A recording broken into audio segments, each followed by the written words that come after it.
story about the Legacy Collection featuring Stanley. So, to tell you a little bit about, the collection and Stan Lee,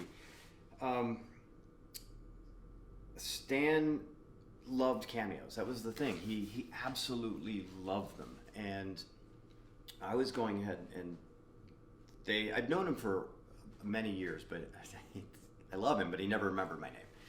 And somehow I got asked to paint at his Handprint Ceremony at the Man Chinese Theater. And I was like, okay, cool. And so a friend of mine came up to me and said, what are you going to paint? And I was like, Stan. And we started talking, and he wanted to play into the fact that Stan loved cameos. So that's sort of where the idea started. And then as I was moving towards painting, we started talking to Stan. I started going to hang out with him and talk to him. And he was just loved the idea. He was like, oh, this is great. So as the weeks went on, I got the paintings ready.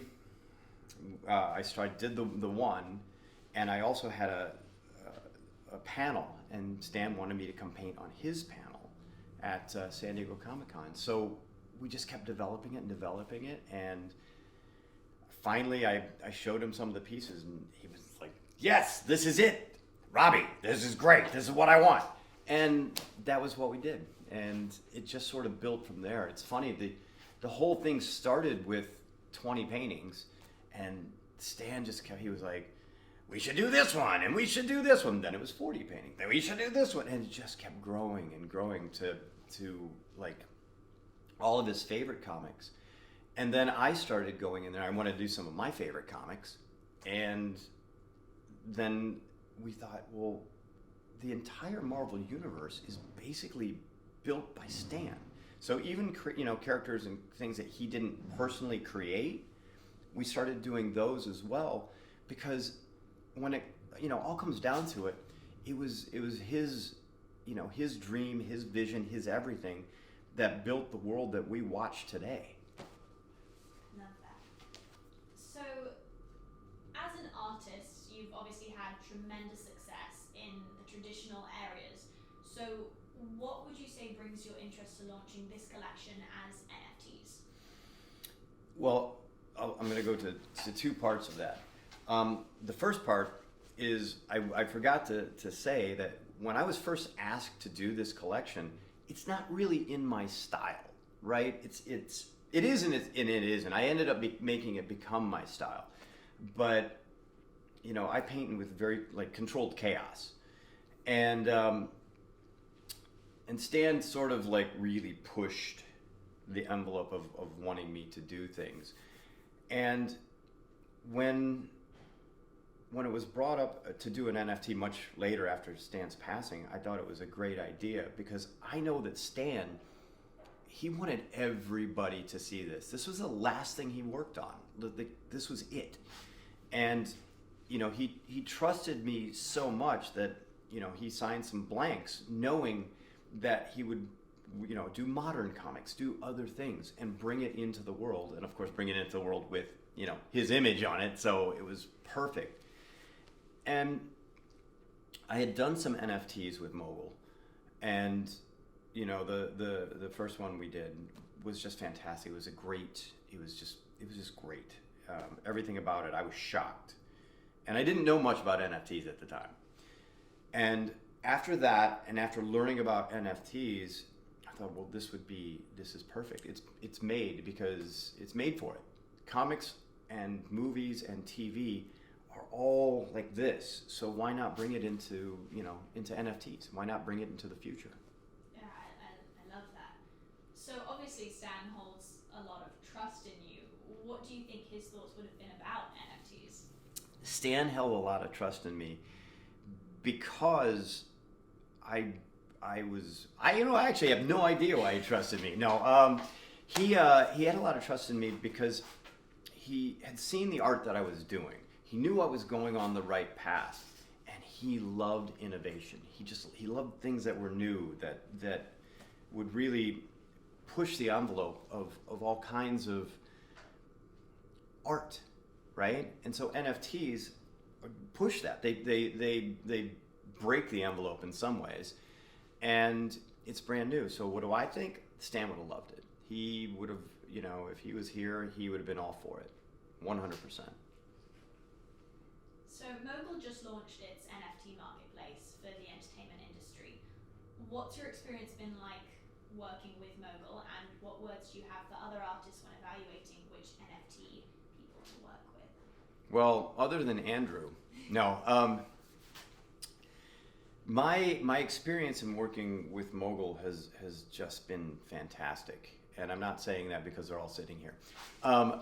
No, my experience with Mogul has just been fantastic. It's such a collaboration, and look, art can be very singular, right? It's you and the canvas, but movies and NFTs, it takes a village, and there's no better village than Mogul. And them launching everything and moving into the future is exactly the way I want to do this. I want to go into the future, and having a great partner to do it with is the only way to do it. I do agree with that. So what do NFTs mean for artists all over the world, and specifically what could they mean for the film and entertainment industry? What NFTs mean to artists all over the world, and again with movies and TV, but I'll answer the first part with artists in general. There are so many young artists out there that never get a chance to do anything because the traditional ways, as with anything, traditional ways with movies stop people from becoming directors. Traditional ways with artists stop artists from growing. Traditional ways that have been done, for art, thousands of years, for movies, hundreds of years. Maybe not hundreds. Is it hundreds? Sure. Anyway, but all of this being done opens up a new path, opens up a new way for people to be discovered. And we haven't had a new path really hit like this, like NFTs, in forever. Since the days of Andy Warhol, when he brought a new style in and started doing that. You're not just bringing in a new style, you're bringing in a new area for people to sell and to get noticed and to get seen. And that's why I like NFTs, for art. And the same thing kind of goes for movies, because, Mogul, has their movies that their community can vote on and do. Again, it's breaking tradition. And I think that's what innovation is really about. It's about breaking tradition, moving forward, and just taking a chance. And I think that's where Mogul is really going with all of this. They're opening up a space for the world. So to take it back to your art. Yes. Your way of painting is so unique. What was your first reaction when you first sold the NFT with Mogul? Well, thank you. My painting style is definitely crazy. It's more like controlled chaos. And what I felt when I first saw what my NFT did with Mogul, I was holy shit. What? I was sitting there drinking a bottle of sake, staring at my computer, and every time the price went up, the bid went up, my mouth dropped open that much more. It was an experience unlike any other for me, because the validation of it being an NFT and a new way to do things, all of it came together in like seconds. And it all happened in that moment of me just going, wow, this is awesome. So yeah. Which piece of yours is your favorite in this new collection, and why? Wow. What piece in my Stanley collection is my favorite? Oh my gosh. It's funny because Stan and I went back and forth about what pieces were our favorites and you know, and why. There's a handful of pieces that I really like, but there's one in particular, and Stan and I sort of agreed on it because his favorite character, and I had asked him this on stage a couple of times to the point where he got tired of me asking, is Silver Surfer. So my favorite piece is Silver Surfer number 4. The original art was done by John Buscema, who all of the artists that did the original covers are just amazing, and I loved it. It's Stan in the background, sort of a god over everything, watching Thor battle the Silver Surfer, and it was one of my favorite comics, and I loved it, and it had Stan's favorite character that he created. So that's my favorite one. It's Silver Surfer number 4. What piece do you think will get the highest bid? You know, the piece that I think would get the highest bid is probably going to be the piece that I least expect, to be honest with you. Because to answer that question, I honestly don't know. I love them all because I got to do them with Stan. So to me, I think, you know, there are just so many cool ones. I'm going to say that it's probably going to be the Thor versus Silver Surfer. If I had to guess, if I had to lay a bet, and if I had to have a hope, it would be that one. What does painting Stanley mean to you since his passing? It's what painting Stan to me means to me now, you know, after he passed. It's a lot of good memories that I had with him, you know, and all the way, you know, when I first met him, and, you know, meet him throughout the years where he just didn't remember my name because he met thousands and thousands of people, to millions of people, to getting to a point to hang with him and you know, and joke with him about things. Getting to know that real person allows me, and allowed me at the time while he was alive, and even allows me now, to get that little more life into his portrait, or a little more satire into a piece, because that's what he was. He was a great creator. He's funny, and I think that's what it means to me. Is it allows, as an artist, it allows me to make it more real and mean something. So that's what it means. So obviously Stanley was such a huge part of the film industry.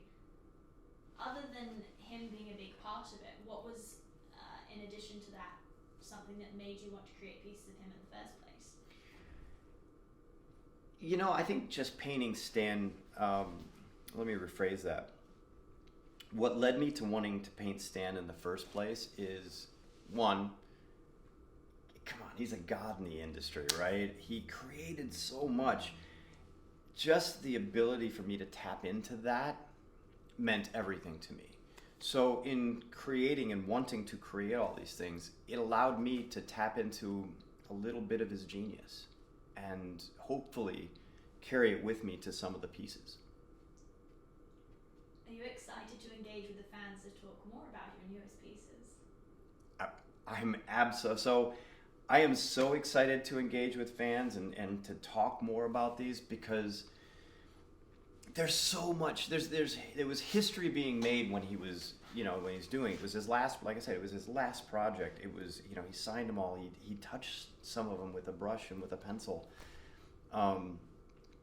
And there are so many people out there that loved Stanley and still love Stanley, and just, it allows me to talk to them, talk about the pieces and what some of those pieces meant to Stan, and to listen to people tell me what Stan and these pieces mean to them.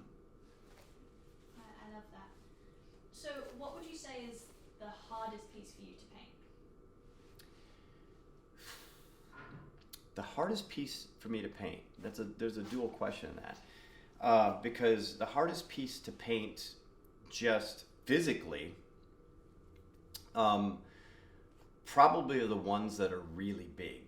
The giant ones were just physically tough because of the amount of space to cover and all that, but to also keep them engaging, and to keep the soul of the original artist alive that did them. So, these are all based off of comic covers that have existed throughout time.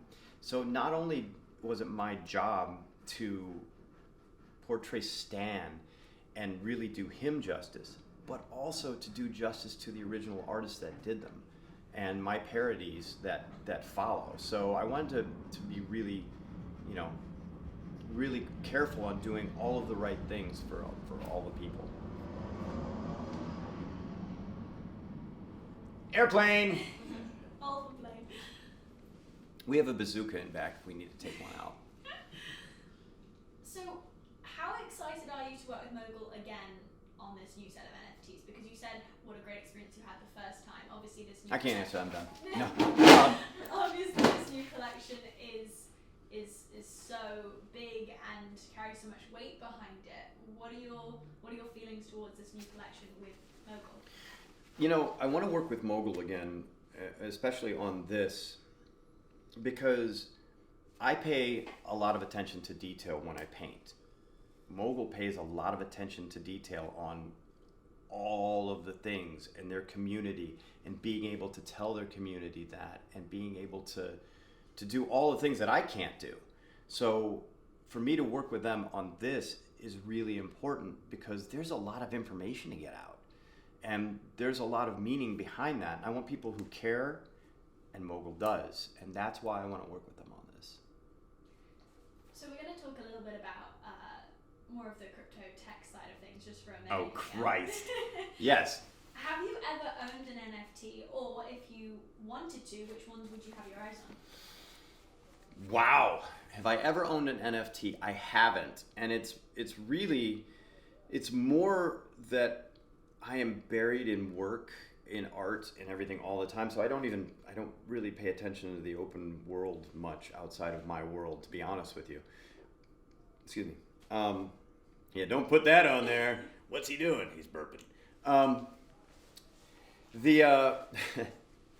If I were to get an NFT, I would probably, and I will eventually, it'll be going after some of the younger artists. And I would want to buy their NFTs, for one, to help them, to nurture them in my own way. And sometimes I think just by buying a piece of someone's art, it's helping to do that. And I think that's what I'll do, is when I start buying NFTs and start getting into it a bit more on the actual purchasing end instead of the selling end, then that's what I'm going to do. I'm going to help the younger artists. Love that. So what are your thoughts on cryptocurrency in general? It baffles me. Any thoughts that I have on cryptocurrency change day to day, because I think I learned something, and then I don't know. I think it is fascinating, and I think it is the future, right? And it's not going away. It's here to stay. So my thoughts on crypto are, I better go out and get my ass learning about it, because otherwise, I'm just going to be standing around going, well, I'm supposed to learn that, but I didn't. So I'm just learning about it. So if you could you just explain a little bit to people, sort of a spiel about your collection and the NFTs, and for example, that when someone gets it, they also get the physical version. Could you kind of talk about that as well? Sure. When I was doing stuff with Mogul, and to rephrase that question to start it, in sort of encapsulating like my collection and what I want to do with it, and the differences of how we're going to handle things. When I first one I did with Mogul was Wolf of Wall Street. And we did the social media, and we burned it. And I wanted to prove that I was willing to make the NFT, and the original was gone. You know, minus the Stanley collection, my offer to people on anything moving forward will be, you get the choice. Do you want it destroyed? We'll destroy it. It'll be live. You'll get the videos. You'll get everything. And you can have your NFT as your single piece. Or we can roll up the original and send it to you. With the Stan Lee collection, they're just not going to be destroyed. It would be sad to do that, because Stan touched every single one of these, and that's just a little bit of, that's history. So I won't be doing that on these. So anybody who buys the NFT will get the original, and I think it's better that way. And I don't know, and this is just, you know, me not knowing as much. I don't know many other artists that are sending the originals with them, but I want to make sure that they get that. So not only will they get the NFT, they'll get, you know, all the things that go with that, the making of the piece, as much as we have some of the photographs, you know, whatever it is, that'll all come along with it. So now, if I've heard this correctly, I believe you have a little Easter egg hidden in all of your paintings. Can you talk about that? I do. The Easter egg in my paintings is a chicken head. I hide a chicken head. I actually hide two. When I paint the piece, I do this little sort of scribbly chicken head, and when I print the piece, I drop another chicken head. So there's technically, on a printed piece, or even on the NFT itself, there'll be two. But yeah, if it doesn't have a chicken head, it's probably not a real prior painting. That's every single painting I have done over the past almost 40 years, maybe 35 years, has had a chicken in it. I know, weird. And it also, do you want me to tell you how to start? This is why I put a chicken head in every piece I do. There was a publisher, who I won't name, Todd McFarlane, who hired me to do a 3-issue series. And I remember he called me up and he was like, Pryor, I want to hire you, but I know you hide things in your painting. So if you hide anything, I'm going to fire you. And I was like, dude, what would I do? Hide a chicken head in every page? So I did. I hid a chicken head in every single page. Second issue, I did a double splash page. You turn it like this, it was a giant chicken head. And I was getting a little bold with it, I admit. And third issue, this is before cell phones. Yes, back when we rode dinosaurs. So I got a phone call like 3 a.m. I pick up and I'm like, hello. And he goes, you know, I'd fire you right now, but I'm too busy looking for your chicken heads. Click. And to this day, it's stuck. I tried hiding other things for a little while, and my fans were just like, no, we want the chicken head. We want the chicken head. So to this day, there's always a chicken head hidden in the painting. How do you decide where the chicken head goes? Well, depending upon how much I've had to drink that day. No, how I decide where the chicken head goes is it's random. Sometimes I'll hide it. Sometimes I'll make it a part of the painting. And sometimes I'm just too tired and I'm just like, here's a chicken head, I'm done. So it's just random. And then back to your original way of painting. Mm-hmm. How did you discover that was the way you liked painting? Oh God. When I first started and throughout my career, I've always painted, for me, privately, the same way I paint now. Very, very sort of controlled chaos, throwing paint, dripping paint, spitting water on it, whatever, it doesn't matter. That's what I did.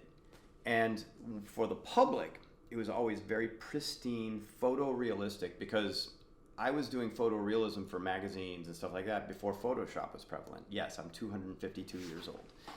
And so before Photoshop was prevalent, that was my job, is doing things for Budweiser or for, golf companies or tennis companies and having to paint photorealistic things.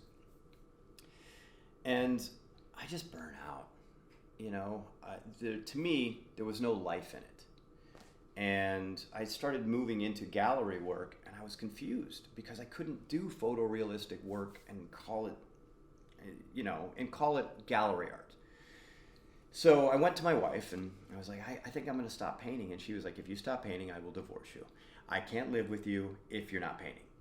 And I said, well, I don't know what I'm going to do. And she goes, why don't you paint like you do in your studio? And I was like, nobody wants to see that. That's how I paint now. I just let it go and get crazy and paint. And that's how it all sort of came to where I'm at today.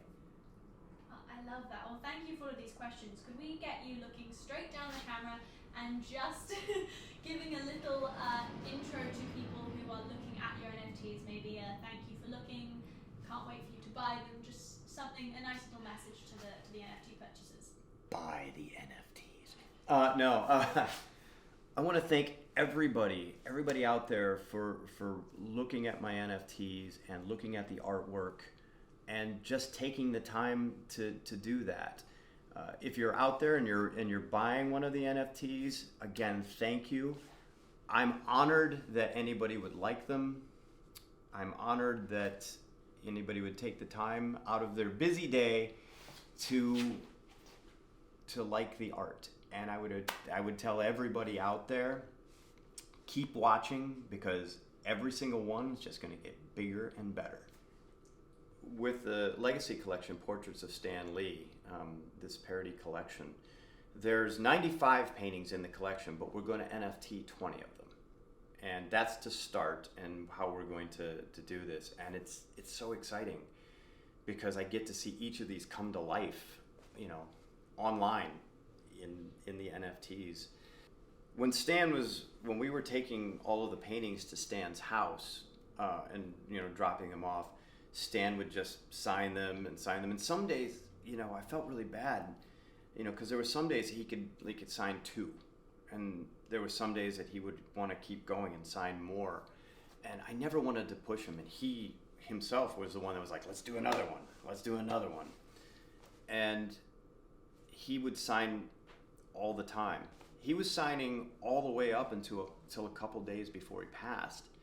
And I remember the day he passed, and we were in different stages of doing these paintings. I was, my apprentices would put them on the wall for me and get them all ready. And so he was signing some of them before they were even finished. And as I was doing it, there was a bunch of unfinished ones on the wall. There was, because like I said, there's 95 paintings in this collection. So the day he passed, I just stopped. I literally was just, I didn't start painting these again, at least for months, because every time I went to him, it was rough. And I remember in between his passing and I painted at his memorial. And I remember painting at the memorial, I remembered some of the things he said to me. And I remember he was like, I want everybody to see this collection. I want everybody to know the legacy, of this. And even though I didn't start the paintings back up, that stayed in my head, because I didn't know what we were going to do with this collection at all. But I kept remembering, he was like, finish this, finish these. And, he had given me some of the most inspirational words, when he was alive. And, I'm paraphrasing at the moment. But, he was like, you could be one of the greatest if you just get out of your own way.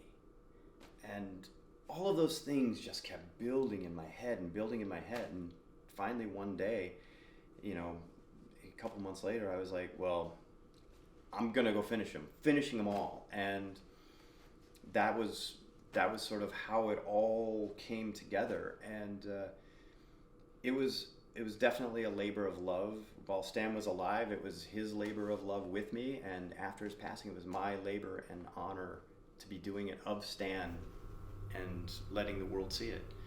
And NFTs, to me, is the best way to let the world see it. And what we're doing is out of the 95, we have 20 that will be dropping into NFTs. That's the start. Then we'll see where it goes from there.